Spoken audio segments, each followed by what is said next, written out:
He was very young. Get over it. We need his trust fund for your sister's wedding in Greece. I stared at my phone screen, my mother's text message burning into my retinas. My hands trembled as I sat in the funeral home's parking lot, still wearing the black dress I'd put on that morning. My 3-year-old son's funeral had ended an hour ago. The small casket, the few flowers I could afford, the empty chairs where my family should have been sitting. All of it replayed in my mind like a nightmare I couldn't wake up from. My name is Brienne, and I'm 31 years old. I work as a lawyer at a mid-sized firm in Portland, Oregon, handling corporate litigation. For the past 3 years, I'd been a single mother to my beautiful boy, Ethan. His father left before he was born, and I'd raised my son alone while building my career from the ground up. Every late night studying case files, every early morning before daycare drop-off, every sacrifice I made, it was all for him. 3 weeks ago, Ethan got sick. What started as a fever turned into something worse.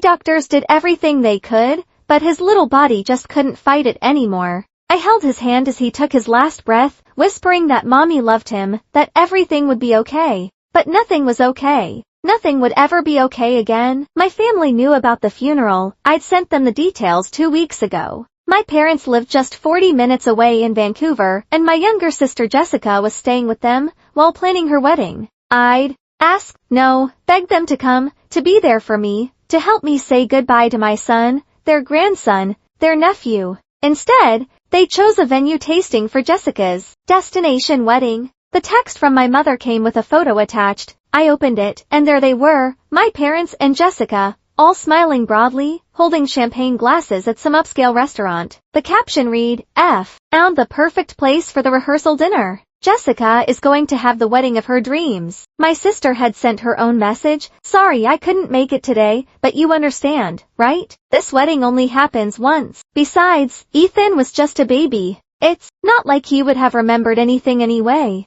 I typed back with shaking fingers, whatever makes you happy. Then I blocked all their numbers. People always ask me why I helped my family so much. The truth is complicated. Growing up, I was the responsible one, the one who got good grades, who went to college on scholarships, who became a lawyer while working 2 jobs. Jessica was the baby, the princess, the one who could do no wrong. And I accepted it because that's what families do, right? You help each other. After law school, when I started making decent money, my parents began asking for help. Small things at first, a few hundred for car repairs, money for property taxes. Then it became bigger. When my father's business started struggling, I paid his commercial lease for 6 months. When my mother wanted to renovate their kitchen, I covered most of the cost. When Jessica needed money for her elaborate engagement party, I wrote the check without hesitation. I never kept track of the exact amount, but over the years, I'd given my family close to $200,000, maybe more.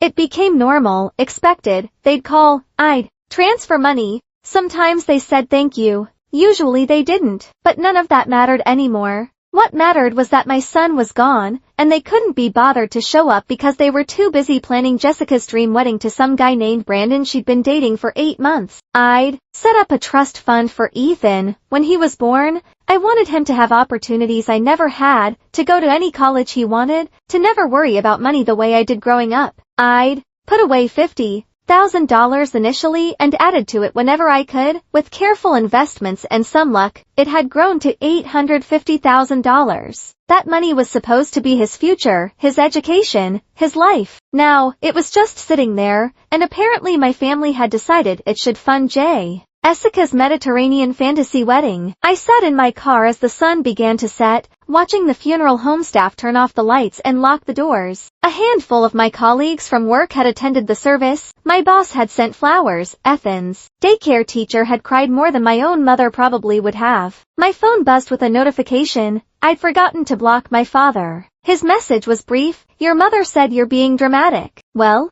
I'll talk about this when you calm down. Jessica needs that money for her wedding. Ethan can't use it now anyway. Don't be selfish. Selfish. They were calling me selfish for not wanting to hand over my dead son's inheritance to pay for my sister's extravagant destination wedding. Something inside me cracked. Or maybe it had already been broken, and I was just now noticing. I looked down at my phone, at the message from my father, at the blocked numbers from my mother and sister, and thought about all the money I'd given them over the years, all the times I'd said yes when I should have said no. I started my car and drove home to my empty apartment. Ethan's toys were still scattered across the living room floor. I had a decision to make. The next morning, I called in sick to work and made an appointment with my financial advisor. Gerald was a kind man in his 50s who'd helped me set up Ethan's trust fund 3 years ago. He'd sent a beautiful sympathy card after learning about my son's passing. "Brienne, I'm so sorry for your loss," he said as I sat down in his office, his voice gentle, the kind of tone people use around broken things they're afraid might shatter completely. "Thank you," I managed. I'd stopped crying 2 days ago. Now I just felt hollow, like someone had scooped out my insides and left only a shell. "I need to talk about Ethan's trust fund." Gerald nodded slowly. "Of course. What would you like to know?" "Everything. Who has access to it? What happens to it now? Can anyone else claim it?" He pulled up the documents on his computer. "The trust is solely in your name, as the trustee and beneficiary designate. Since Ethan has passed, you have complete control over the assets. No one else can access or claim these funds without your explicit authorization." Relief flooded through me. So if someone were to try to convince me to use it for something else, they'd have no legal standing. None whatsoever. "This is your money now, Brienne. You can do whatever you wish with it." I leaned back in my chair. Had if I wanted to make sure certain people could never benefit from it. Is there a way to protect it? Gerald's expression shifted slightly. He'd been my advisor long enough to recognize when something was wrong. "Are you concerned about someone trying to access these funds?" "My family wants me to use my son's money to pay for my sister's wedding," I said flatly. "They didn't come to his funeral because they were planning this wedding. They think I'm being selfish for not immediately handing over $850,000 for a destination wedding in Greece." Gerald's face went pale. "I'm sorry. That's unconscionable. I need to protect this money," I continued, "not just from them, but I need to make sure it's used for something meaningful, something that honors Ethan's memory. Can you help me with that?" He was quiet for a moment, then nodded. "Yes, we can restructure the assets, create barriers to access, and establish clear stipulations for how the funds can be used. Give me a few days to draw up some options for you." I left his office feeling lighter than I had in weeks. Not happy. I couldn't imagine ever feeling happy again, but purposeful. For the first time since Ethan died, I had something to focus on besides the crushing weight of grief. My phone had 17 missed calls by the time I got home, all from numbers I didn't recognize. My father must have been calling from different phones, trying to get around the block. There were also 3 voicemails. I listened to the first one, my mother's voice, sugary sweet. "Honey, I know you're upset, but we need to talk about this reasonably. Jessica's wedding is in 4 months, and Brandon's family is counting on us to contribute. You know, his parents aren't wealthy like we are. We told them we'd cover the venue and the accommodations for all the guests. That trust fund would be perfect for this. Ethan would have wanted his aunt to be happy." The second voicemail was from my sister, her tone less sweet. "Brienne, stop being ridiculous. Mom and Dad said you blocked them. This is crazy. Nobody expects you to get over losing Ethan right away, but life goes on. My wedding is important too. Call me back." The third was from my father. "I've tried to be patient, but this is getting out of hand. That money is just sitting there doing nothing. Your sister needs it for her future. You're being incredibly selfish, and your mother is sick with worry about how you're handling this. Call us back immediately so we can discuss this like adults." I deleted all 3 messages and added the new numbers to my block list. That evening, I finally went into Ethan's room. I'd been avoiding it since he passed, unable to face the tiny bed with the dinosaur sheets, the bookshelf full of picture books we'd read together every night, the toy chest overflowing with trucks and blocks and stuffed animals. I sat on the floor and pulled out his favorite stuffed elephant, the one he'd named Peanut. He'd slept with it every single night. I held it against my chest and finally let myself remember. Ethan had been everything to me. His laugh, the way he'd run to me when I picked him up from daycare, how he'd say, "I love you, Mommy," in his sweet little voice, the way he'd hold my hand when we crossed the street, his obsession with construction vehicles, and his insistence on wearing his rain boots even on sunny days. My family had barely acknowledged him when he was alive. My parents visited maybe 3 times a year, usually when they needed something. Jessica had met him twice. They'd sent cards on his birthday with $50 inside and considered their duty done. But now that he was gone, Now that there was money involved, suddenly they cared. Suddenly, they wanted to be part of his legacy by erasing it completely, and using his future to fund a party. I looked at Peanut the elephant and made a promise for not getting a penny. I'm going to make sure your memory means something. My phone buzzed with another call from an unknown number. I didn't answer. 2 weeks passed, and my family's attempts to reach me became increasingly desperate. They started showing up at my apartment. The first time, I simply didn't answer the door. I watched through the peephole as my mother knocked repeatedly, calling my name, insisting we needed to talk. Brienne, I know you're in there. Your car is in the parking lot. Open this door right now. You can't keep avoiding us forever. I stood silently on the other side, barely breathing, until she finally gave up and left. The second visit was worse. Jessica came with my parents, and she was furious. I could hear her voice through the door. This is insane. You're ruining my wedding because you want to punish us for not coming to a funeral. Ethan is dead. Brienne, dead? Crying about it won't bring him back. But I'm alive and I'm getting married and I deserve to have the wedding I've always dreamed of. My father's voice joined in. We raised you, Brienne. We fed you, clothed you, put a roof over your head. You owe us. That money should go to family, to someone who's alive and has a future. Stop being so goddamn selfish and think about someone other than yourself for once. I recorded that entire encounter on my phone. I wasn't sure why at the time, but something told me I might need it later. At work, I threw myself into my cases with an intensity that worried my colleagues. I stayed late every night, took on extra work, volunteered for the cases no one else wanted. It was easier than going home to an empty apartment, easier than facing the silence where Ethan's laughter used to be. My boss, Patricia, called me into her office after I'd been back at work for 3 weeks. Brienne,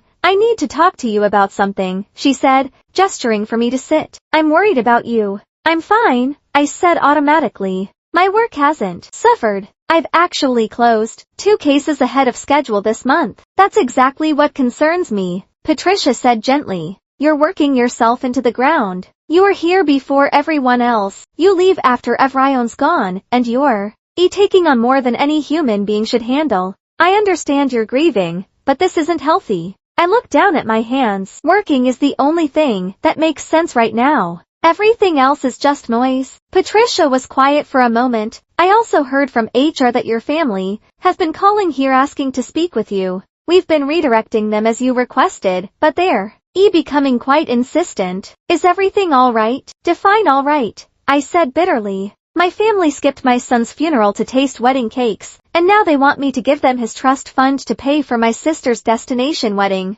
They've been harassing me for weeks, so no. Everything is not all right, but I'm handling it. Patricia's expression shifted from concern to anger. They did what? I hadn't meant to tell her. The words just spilled out, and once they started, I couldn't stop them. I told her everything about the text message during the funeral, about my family's years of financial dependency, about their complete disregard for my grief, about their entitlement to money that was meant to be my son's future. When I finished, Patricia was silent for a long moment, then said, I had no idea you'd been dealing with this. I'm so sorry, Brienne. No one should have to face this kind of betrayal from their own family. I've cut them off completely, I said. I'm not giving them anything. But they won't stop calling, won't stop showing up. I'm starting to worry about what they might do next. Patricia leaned forward. Document everything, every call, every visit, every message. If they escalate, we need to be prepared to take legal action if necessary. And take some time off, please. You need to process your grief, not bury it under work. I shook my head. I can't. If I stop moving, if I let myself feel all of it, I'm afraid I'll never get back up. That night, I met with Gerald again. He had restructured Ethan's trust fund into a charitable foundation in my son's name. The money would fund scholarships for children who'd lost a parent, help families with medical bills they couldn't afford, and support pediatric research, everything my family could never be. This is ironclad, Gerald assured me. The funds are protected, the foundation is registered, and you're listed as the sole director. No one can access this money except through the proper foundation channels, which you control completely. I signed the papers with a sense of finality. What happens if someone tries to claim they have rights to this money? They'd have to prove legal standing, which they don't have, he said. The trust was in your name, and you've legally restructured it into a charitable foundation. Even if they sued, which they can't, they'd lose. This money is protected. I drove home feeling something close to peace. My phone rang, another unknown number. I didn't answer. When the voicemail notification popped up, I listened to it, my mother's voice no longer sweet. Brienne, this has gone on long enough. Your father's business is failing.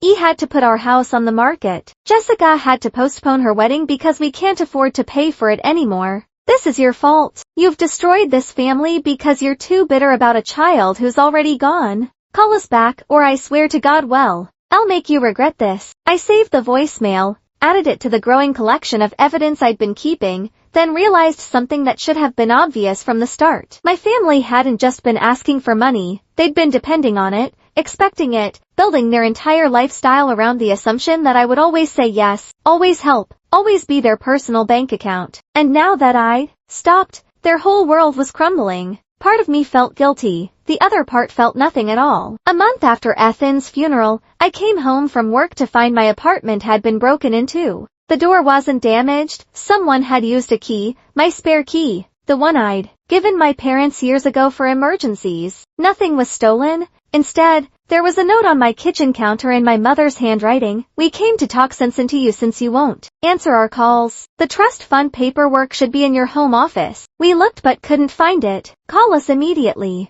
This is your last chance to do the right thing before we take legal action. They'd gone through my things, searched my home office, looked through my bedroom drawers, my closet, my files. The violation felt like ice water in my veins. I called a locksmith immediately and had all my locks changed, then drove to the police station and filed a report for breaking and entering. The officer taking my statement looked uncomfortable when I explained the situation. Mom, if they had a key you gave them, it's technically not breaking and entering, he said carefully. It's more of a civil matter. They used that key without permission to enter my home and search through my private documents. I said, keeping my voice level, even though fury burned in my chest. That's trespassing at minimum. The officer sighed. I'll file the report, but I'm being honest with you, this probably won't go anywhere. Family disputes like this rarely do. Have you considered getting a restraining order against my own parents? If they're harassing you and entering your home without permission, yes, document everything and come back if it continues. We'll have a record then. I left the station feeling defeated.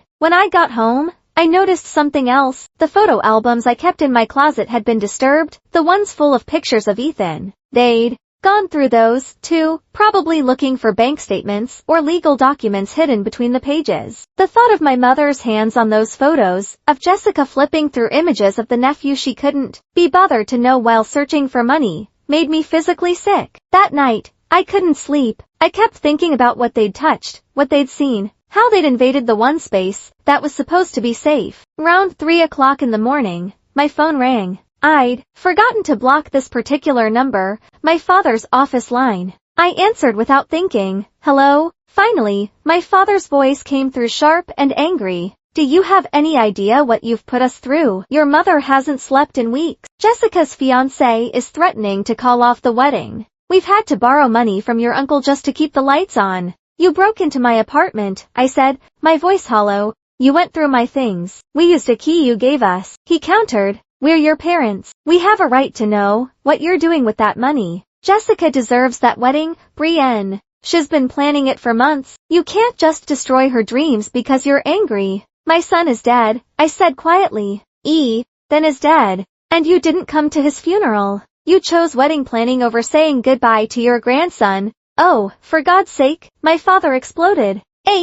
He was 3 years old. He barely even knew us. You kept him away from us anyway, always making excuses about why we couldn't visit. You're the one who created distance, and now you're punishing Jessica for it. The accusation hit me like a physical blow. I kept him away. You visited 3 times in 3 years. 3 times. And each time you spent the whole visit talking about Jessica or asking for money. Because you had money to give, my father shouted. Why? Oh, we're making 6 figures while your family struggled. We needed help and you had the means to provide it. That's what family does. That's what I thought too, I said. That's why I gave you nearly $200,000 over the years. That's why I paid for Jessica's engagement party, for Mom's kitchen renovation, for your business rent. I thought that's what family did, help each other. But when I needed you to just show up and stand beside me while I buried my child, you couldn't even do that. There was silence on the other end. Then,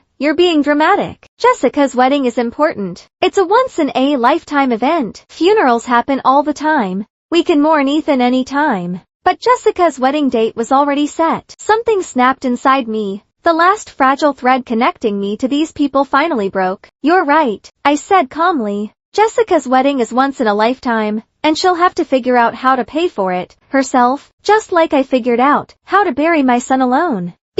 Rien, I've established a charitable foundation in Ethan's name, I continued. Every penny of his trust fund is now legally protected and dedicated to helping other children. You can't touch it. No one can touch it except me, and I'll make sure it's used for something that actually matters. You can't do that. My father's voice rose to a shout. That's our money. We were counting on it. Jessica needs it. It was never your money, I said. It was Ethan's. And now I'll help kids who actually need it, not fund a party for someone who couldn't be bothered to meet her nephew more than twice. We'll sue you, he threatened. We'll take you to court. You can't steal from your own family. Try it, I said. I'm a lawyer, Dad. I know exactly what I'm doing. You have no legal claim to that money. Never did. And if you come near me or my apartment again, I'll file for a restraining order. I've already filed a police report for your little breaking and entering stunt. Why? Oh, ungrateful. I hung up and blocked the number. My hands were shaking, but not from fear, from rage, from the sheer audacity of people who'd shown me so clearly that I meant nothing to them beyond what I could provide. The next morning, I called a real estate agent. I needed to move. This apartment had too many memories of Ethan, and now it was tainted by my family's intrusion. I needed a fresh start somewhere. They couldn't find me. By the end of the week, I'd found a new place across town, given notice on my current apartment, and started packing. As I boxed up Ethan's things, his clothes, his toys, his books, I made a decision. I was going to take the money I'd been saving for a down payment on a house, and use it for something else. I was going to make my family understand exactly what they'd lost. The plan came to me while I was packing Ethan's room. I'd been documenting everything my family had done, the text messages, the voicemails, the break-in, all of it, but documentation wasn't enough. I needed them to face consequences, real consequences for their actions. I started by looking into my father's business. He owned a small consulting firm that had been struggling for years, kept afloat only by the money I'd been sending. I dug through public records and found something interesting. He'd been inflating his expenses and misrepresenting his income on loan applications. Not outright fraud, but definitely questionable practices that any bank would want to know about. Then there was my mother. She'd been volunteering at a local charity, one of those positions wealthy women took to feel important, and she was on their board, helping organize their annual gala. I made a generous donation to that charity in Ethan's name, enough to get the director's attention. During our meeting, I casually mentioned that I'd love to help more, but had some concerns about board members who might not have the organization's best interests at heart. I didn't name names, but I planted seeds of doubt. For Jessica, I did something simpler, but more devastating. I knew she'd been telling Brandon's family that we were wealthy, that our family would cover most of the wedding costs. She created an entire fiction about our family's financial status to impress her future in-laws. So, I reached out to Brandon's mother, introduced myself as Jessica's sister, and had a very honest conversation about our family's actual situation. I think there's been some miscommunication, I told her over coffee. No, Jessica has been planning this elaborate destination wedding, but our family isn't in a position to contribute financially. My father's business is failing, my parents have had to sell their house, and I've recently experienced a personal tragedy that's made me reassess my financial priorities. Brandon's mother, Claire, looked confused. But Jessica said your family runs a successful business, and that you're a high-powered lawyer who's been very generous with the family. I am a lawyer, I confirmed, and I have been generous in the past. But that's changed. I wanted you to know before any plans were finalized that, whatever Jessica has promised, our family cannot deliver on. The conversation went on for another hour. Claire was a kind woman, and she seemed genuinely concerned about the situation. By the end, she understood that the wedding Jessica had been planning was a fantasy built on money that didn't exist. 3 days later, Jessica called me from yet another new number. I almost didn't answer, but curiosity got the better of me. What did you do? She screamed the moment I picked up. What did you tell Brandon's family? The truth, I said simply. That we're not wealthy and that you've been lying to them about our family's financial situation. You ruined everything. Jessica was sobbing. Now Brandon's parents think I'm a liar. They're questioning whether the wedding should even happen. Brandon is furious with me. You destroyed my relationship because you're bitter about your dead kid. The words hit me like a slap, but I'd been expecting something like this.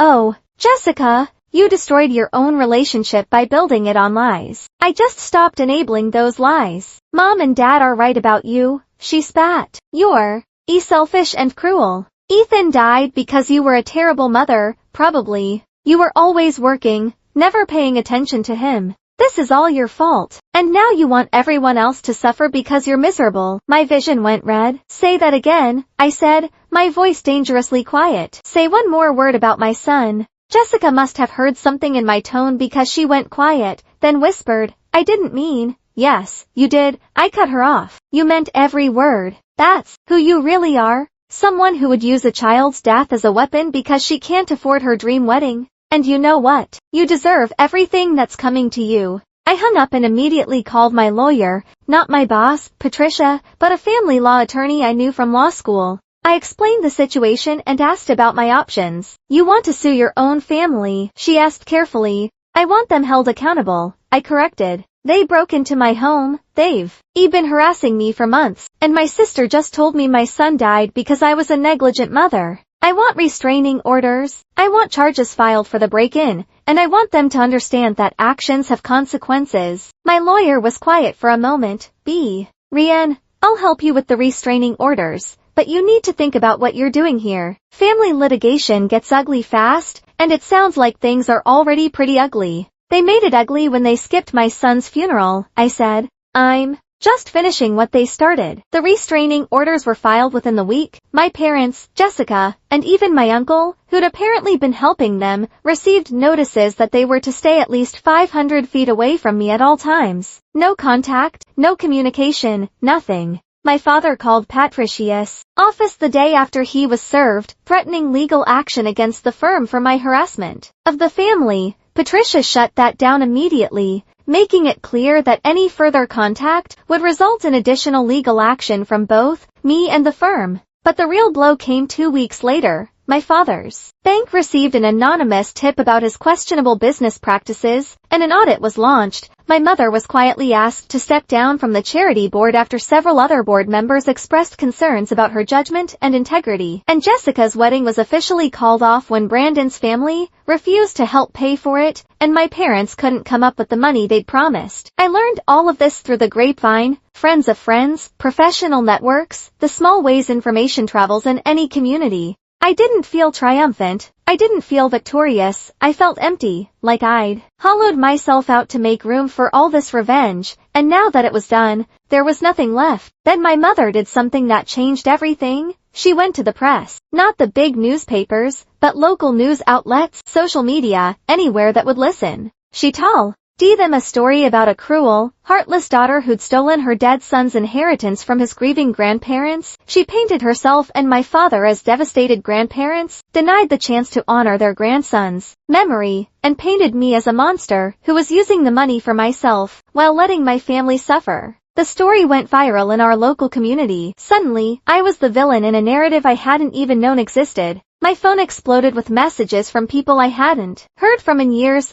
all of them demanding to know if the story was true. Colleagues at work gave me strange looks. Someone left a nasty note on my car calling me heartless. I sat in my new apartment surrounded by boxes I hadn't finished unpacking, and realized my mother had just made a fatal mistake. I spent one evening gathering every piece of documentation I had, every text message, every voicemail, every email, screenshots of Jessica's social media posts from Ethan's funeral day, showing her at the restaurant venue tasting, bank statements showing every dollar I'd sent my family over the years, the police report from the break-in, the recording of Jessica telling me Ethan died because I was a negligent mother. Then I called a friend who worked in public relations. Her name was Olivia, and we'd gone to law school together before she decided corporate law wasn't for her. She now handled crisis management for high-profile clients. I need your help, I told her. laying out everything that had happened. Olivia listened without interrupting. When I finished, she was quiet for a long moment. Brienne, this is bad.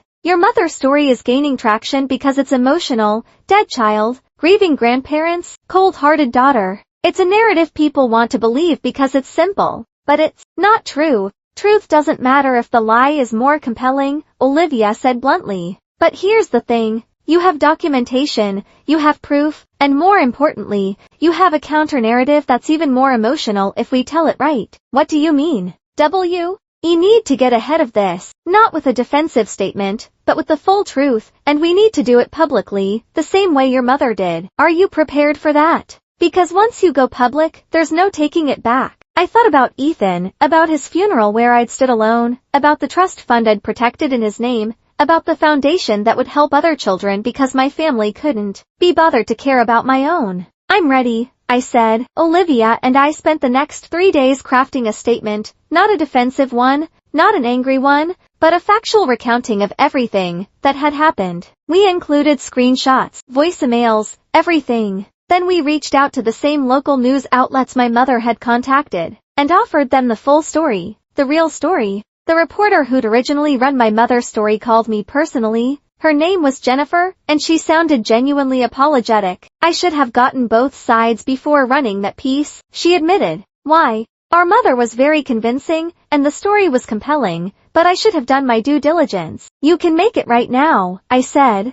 Run the full story. Let people see everything. The new article went live on a Tuesday morning, titled The Other Side, How a Grieving Mother's Family Skipped Her Son's Funeral for a Wedding, then Demanded His Trust Fund. Jennifer had done her job well. The article included everything, the timeline of events, the text message my mother sent during the funeral, the break-in, the harassment, Jessica's cruel words about Ethan, and the establishment of the charitable foundation in his name. She'd even verified the police report and spoken with my lawyer about the restraining orders. The response was immediate and overwhelming. The same people who'd called me heartless were now apologizing. My mother's social media posts were flooded with angry comments. Someone created a fundraiser for Ethan's foundation that raised $30,000 in the first week. But it was what happened to my family that really showed me how thoroughly their world had crumbled. My father's business audit uncovered enough irregularities that he lost his remaining clients. The bank called in his loans, and he was forced to declare bankruptcy.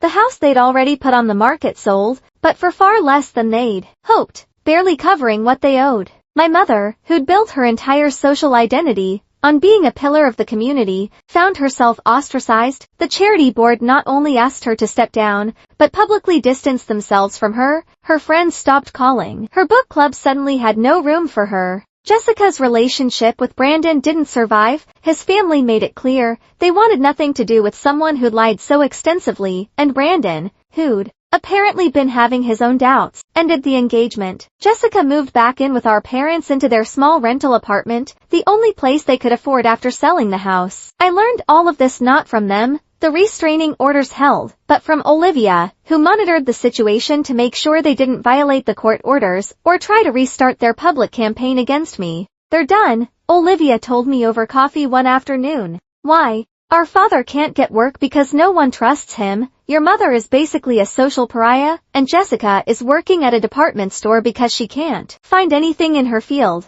Apparently, future employers are finding all her social media posts about you and deciding she's too much of a liability. I should have felt satisfied. Instead, I felt nothing. The hollow emptiness I'd been carrying since Ethan died hadn't been filled by revenge. If anything, it felt deeper. Are you okay? Olivia asked gently. I don't know, I admitted. I wanted them to understand what they'd done. I wanted them to face consequences, and they are, but it doesn't change anything. Ethan is still gone. I'm still alone. And I'm still the person who destroyed her own family. Why? Oh, didn't destroy anything, Olivia said firmly. They destroyed themselves. You just stopped enabling them. A week later, I received a letter. It was from my uncle, the one who'd helped my parents, and had been included in the restraining order. He wasn't trying to contact me directly. The letter went through my lawyer, and it was short. Brienne, I know I can't speak to you directly, but I needed you to know that I understand now what really happened. Your parents came to me with their version of events, and I believed them because they're family. I helped them because I thought you were being cruel. I was wrong. I've seen the evidence, read the articles, and I know the truth now. I'm sorry I didn't see it sooner. I'm sorry I didn't stand up for you. And I'm sorry about Ethan. He deserved better grandparents, and you deserved better parents. I hope someday you can forgive us all. But I understand if you can't. I read the letter 3 times, then filed it away with all the other documentation. Forgiveness felt like something that belonged to a different person, someone who hadn't learned that family could be this cruel. But there was one more thing I needed to do, one final piece to put in place before I could truly move forward. I called Gerald, my financial advisor, and asked him to arrange a press conference to announce the official launch of Athens Foundation. I wanted to do something public, something that would honor my son's memory properly, the way my family never had. This will bring more attention, Gerald warned. Are you sure you're ready for that? I am, I said. My family tried to use Athens' death for their own gain. I want the world to see what his life and his memory is really being used for. The press conference was scheduled for the following month. The press conference was held at the downtown Hilton on a crisp October morning, exactly 6 months after Athens' death. I stood backstage, smoothing down my black dress, watching through the curtain as reporters and community members filled the seats. Olivia had done an excellent job promoting the event. Local news stations, newspapers, even a few regional outlets had sent representatives. You ready for this? Olivia asked, appearing beside me, with a bottle of water. I took a sip and nodded. I need to do this for Ethan. The foundation was real now, fully established, and funded. The $850,000 from Athens Trust had been joined by the $30,000 from the online fundraiser and additional donations that had come in after Jennifer's article. We'd already awarded our first 3 scholarships to children who'd lost parents, and we'd paid medical bills for 2 families facing bankruptcy from pediatric cancer treatments. This press conference was about making it official, showing the community what their donations were funding,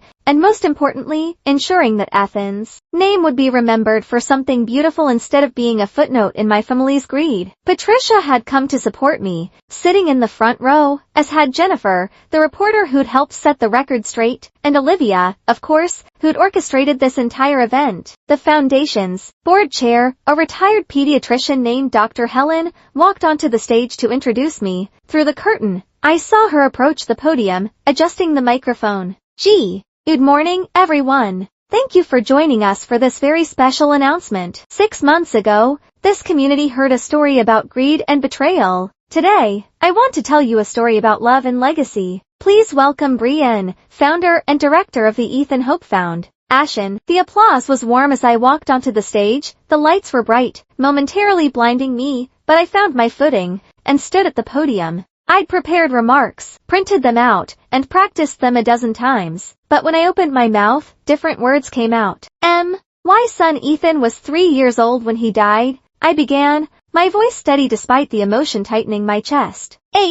He loved dinosaurs, construction trucks, and a stuffed elephant named Peanut. He had the most beautiful laugh, and he could brighten any room just by walking into it. When he died, my world ended. I paused, looking out at the faces in the audience. Some were crying already. Ethan had a trust fund that was supposed to fund his education, his future, his dreams. When he passed, my family, my parents and my sister, demanded that money to pay for a wedding. They didn't come to his funeral. They chose cake tasting and venue tours over saying goodbye to their grandson. And when I refused to hand over his trust fund, they launched a campaign to destroy my reputation and force me to give them what they felt entitled to. The room was absolutely silent now. I saw reporters typing furiously on their laptops. But this isn't a story about them, I continued.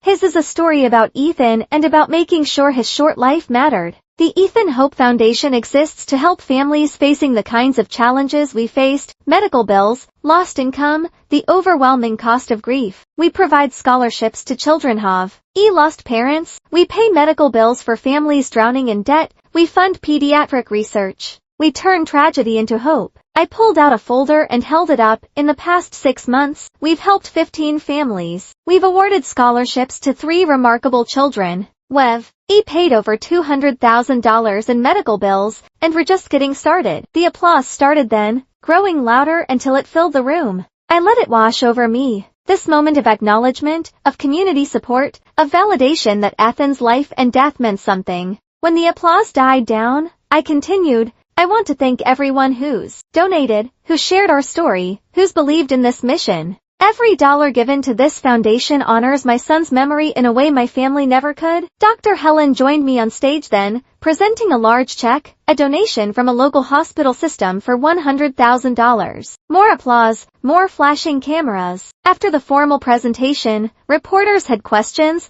Most were about the foundation, its mission, its plans for expansion. Boo.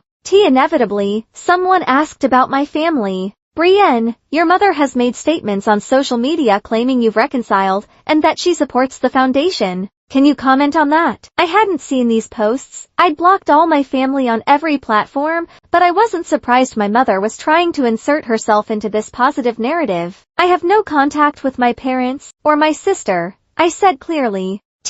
Here has been no reconciliation. Court-ordered restraining orders remain in effect. My family's attempts to associate themselves with this foundation are false and unwelcome. This foundation exists despite them, not because of them. Another reporter raised her hand. Do you think you'll ever forgive them? I considered the question carefully. Forgiveness isn't something I'm thinking about right now. Right now, I'm focused on building something good from something terrible. I'm focused on making sure other families don't face the same isolation and financial devastation that we face. Whether I forgive my family someday is between me and my therapist. That got a small laugh from the audience, breaking some of the tension. The press conference ended with more photos, more handshakes, more promises of support. As I walked off stage, Olivia caught my arm. Your phone, she said, holding it out to me. It's been going crazy. I looked at the screen. 47 missed calls from unknown numbers, dozens of text messages. My family undoubtedly trying to reach me after seeing the press conference after realizing their attempt to claim credit had been publicly shot down. I turned the phone off completely. 2 weeks after the press conference, my lawyer called with news. My father was attempting to sue me for defamation and emotional distress based on my public statements about the family. His lawyer had filed papers claiming I'd damaged his reputation and business prospects by spreading lies about why they'd missed Athens' funeral. I almost laughed when my lawyer explained it. He's actually doing this. He is, she said. It's a frivolous suit. You have documentation for everything you've said publicly, and truth is an absolute defense against defamation, but it'll be annoying to deal with. Let him try, I said. I have recordings, text messages, emails, police reports, and dozens of witnesses. If he wants to put all of this in front of a judge, I'm happy to oblige. The lawsuit was filed on a Monday. By Wednesday, Jennifer had written another article about it, complete with legal experts explaining why the suit had no merit. By Friday, my father's lawyer had withdrawn from the case, apparently unwilling to be associated with such an obviously baseless claim. But my father wasn't done. If he couldn't sue me, he'd try another approach. He showed up at my office. Patricia called me immediately. Rienne, your father is in the lobby. Security is with him, but he's demanding to see you. He says it's an emergency. I have a restraining order against him, I said, already gathering my things. Call the police. I went down to the lobby anyway, staying far enough back to maintain the 500-foot distance the restraining order required. My father looked terrible, thinner than I remembered, his face haggard, his clothes slightly rumpled. For a moment, I felt a flicker of something that might Avenue been pity. Then he saw me and started shouting, Brienne, finally, you need to drop this ridiculous restraining order. We need to talk about the foundation. I'm your father, for God's sake. You can't just cut me out of your life like this. Security was already moving toward him. I could see a police car pulling up outside. We've been destroyed, he continued, his voice breaking. Your mother can't show her face anywhere. Jessica can't find work. I've lost everything. And it's all because you decided to punish us for one mistake. One mistake. I called back, careful to maintain my distance. You skipped your grandson's funeral for wedding planning. You broke into my home. You harassed me for months. You demanded money that was never yours. That's not one mistake. That's a pattern of behavior. He was 3 years old. My father shouted. He barely knew us. You're destroying your entire family over a child who wouldn't even remember us. The police officers were inside now, approaching my father from both sides. He saw them and his expression changed from desperate to panicked. "This is insane," he yelled as they took his arms. "I'm her father. I have a right to talk to my daughter." "Why?" "Oh, have a restraining order, sir," one of the officers said calmly. "You need to come with us." As they led him out, my father looked back at me. "Your mother is sick, Brienne. Actually sick. She needs help, and we can't afford it because of what you've done. Do you want her death on your conscience too?" I stood frozen as they took him away. Patricia appeared beside me, placing a gentle hand on my shoulder. "Are you okay? Is that true?" I asked about my mother being sick. Patricia's expression was sympathetic but firm.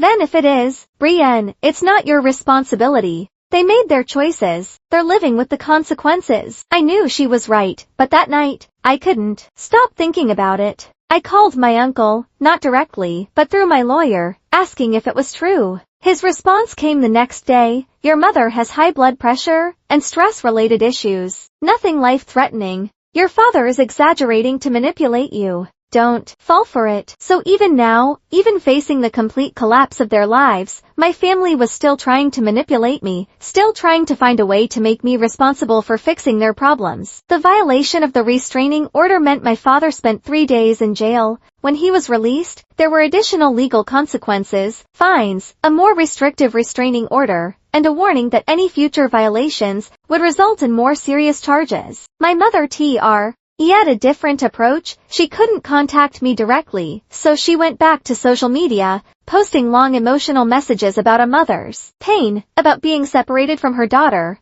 about health struggles and financial devastation. She painted herself as the victim of a vindictive child who'd turned success into cruelty. But this time the response was different. People who'd followed the story, who'd seen the evidence, called her out immediately. The comments on her posts were brutal. "You skipped your grandson's funeral for a party. You get what you deserve. Stop trying to play the victim. Everyone knows what you did. Your daughter built something beautiful from her son's death. You tried to steal it. Own your actions." My mother's posts became increasingly desperate, increasingly unhinged. She claimed I'd forged evidence, claimed the media had been paid off, claimed there was a conspiracy against her. Watching someone self-destruct should have brought me satisfaction. Instead, it just made me tired. I deactivated my social media accounts entirely. I didn't need to see my family's downward spiral anymore. I knew what they'd become, I knew what they'd lost, and I knew that I'd done exactly what I'd set out to do, made them understand that their actions had consequences. But understanding came too late. 8 months after Ethan's death, I received an invitation to speak at a national conference for child welfare advocates. The Ethan Hope Foundation had grown beyond anything I'd imagined.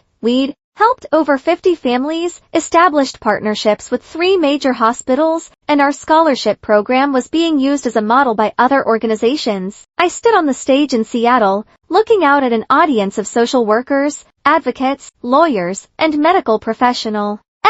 And I told them Ethan's story, not just the tragedy, but the purpose we'd built from it. Grief doesn't end, I told them. It doesn't heal in some neat timeline, but it can transform. It can become something that helps others, something that prevents other families from suffering the same isolation and financial devastation we face. After my speech, a woman approached me. She was in her 40s, tears streaming down her face. "My daughter died 2 years ago," she said. "I lost my job because I couldn't function. I lost my house because I couldn't pay the mortgage. My family told me I needed to get over it and move on. Your foundation, what you've built, it showed me that I'm not alone, that my daughter's life mattered. Thank you." We stood there in the convention center hallway, 2 mothers who'd lost their children, holding each other while we cried. This, I realized, was what mattered, not revenge, not making my family suffer, but this connection, this understanding, helping others who were drowning in the same dark waters I'd barely survived. I flew back to Portland, feeling something I hadn't felt in months, purpose that wasn't rooted in anger.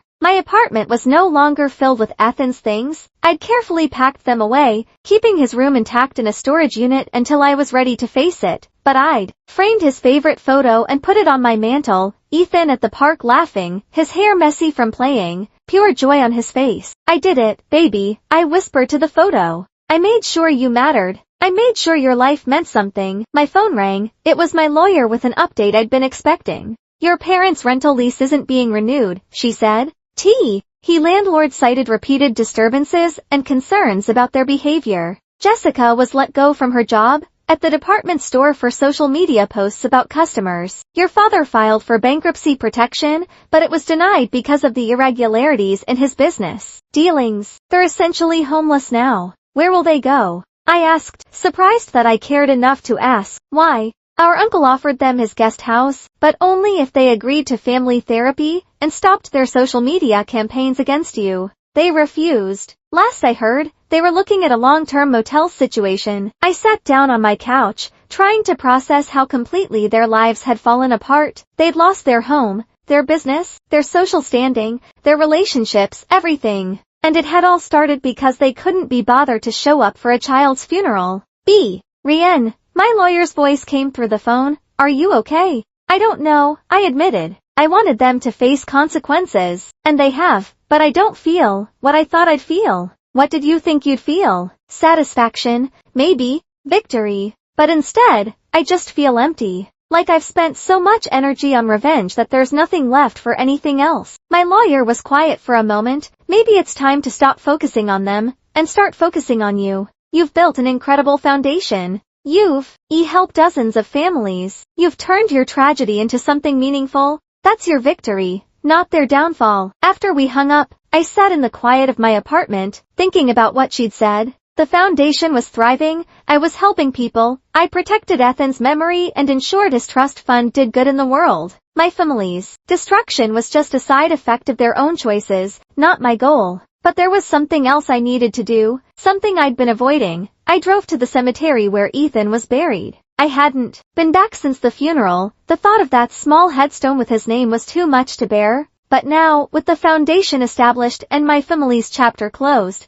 I needed to visit him. The cemetery was quiet in the late afternoon sun. I walked through the rows of headstones until I found his, a simple marker with his name, his dates, and the inscription I'd chosen. Forever loved, forever missed, forever 3. I sat down on the grass beside his grave, and finally let myself cry. Not the silent tears I'd been shedding for months, but deep, wrenching sobs that came from a place of pure grief. I cried for the child I'd lost, for the life he'd never live, for the memories we'd never make. When the tears finally stopped, I told him everything about the foundation, about helping other families, about how his short life was making a difference for children he'd never meet. Why? Our grandparents and aunt will never understand what they lost, I said softly. They'll never know what an amazing person you were becoming. But other people know, baby. Other people see what you meant, what you still mean. And I promise you, I'll spend the rest of my life making sure your name is remembered for love, not for the ugliness that came after. The sun was setting as I drove home, painting the Portland sky in shades of orange and pink. Tomorrow, I had a meeting with a hospital about expanding the foundation's reach. Next week, I was interviewing candidates for scholarship recipients. Next month, I speak at another conference. My family had tried to profit from Ethan's death and had lost everything. I'd built something beautiful from his memory, and found purpose in the darkest time of my life. My parents and Jessica never recovered from their downfall. They ended up in a cramped apartment, in a rough part of town, living on whatever temporary work they could find. My father's reputation in his industry was destroyed beyond repair. No one would hire him after the audit revelations and the bankruptcy. My mother's health issues worsened under the stress, but pride kept her from seeking help from the few relatives who might have assisted. Jessica bounced between service jobs, her degree worthless in the face of her online history and the professional bridges she'd burned. The three of them lived together in bitter resentment, blaming me for their circumstances while refusing to acknowledge their own actions. They'd chosen greed over family,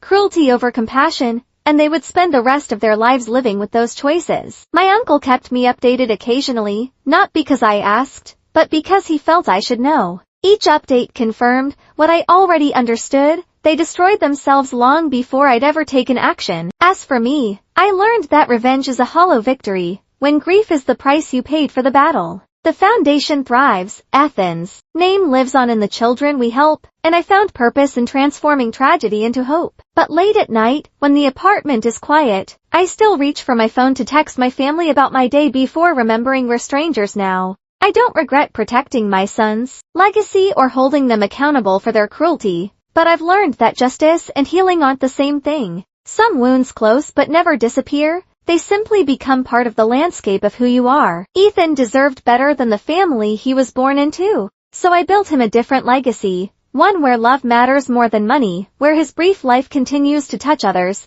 and where the people who failed him can never touch what I've created in his name. And maybe that's enough.